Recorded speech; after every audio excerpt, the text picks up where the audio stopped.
This is a Talk of the Town Extra. I'm Tawanda Coleman. Although it may be cold outside, there are some hot employment cases making news right now. Here to discuss some of the cases is attorney Jim Higgins.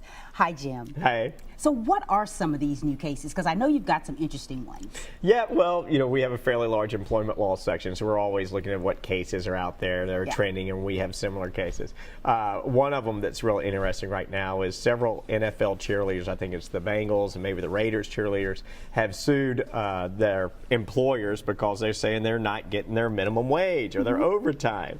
And traditionally these cheerleaders are paid per game, $50 or $100 per game, but they are like all of us, even though that's a glamorous job, they still got to go to practice, they still got to go to work, they got to show up at events, and some of them have said, hey, wait a second, you should at least pay us for this time. Absolutely. Do you see a lot of these types of cases sort of similar to this one? Well, we see a lot of overtime and minimum wage cases. Now, obviously, I don't have a lot of NFL cheerleaders running through my office with their cases. We have had professional people like that come in, and we've represented them.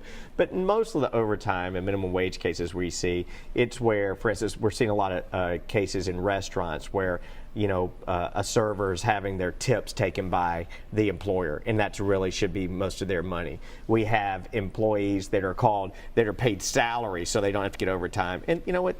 A lot of them are entitled to overtime. So we have a lot of just your general men and women, working men that are entitled to overtime that don't get it. So folks should call you if they feel like they have a similar problem. Yes. Absolutely. Well, thank you so much, Jim. Thank you. For more information on the Higgins Firm, visit their website at thehigginsfirm.com or contact them at the number that you see on the screen.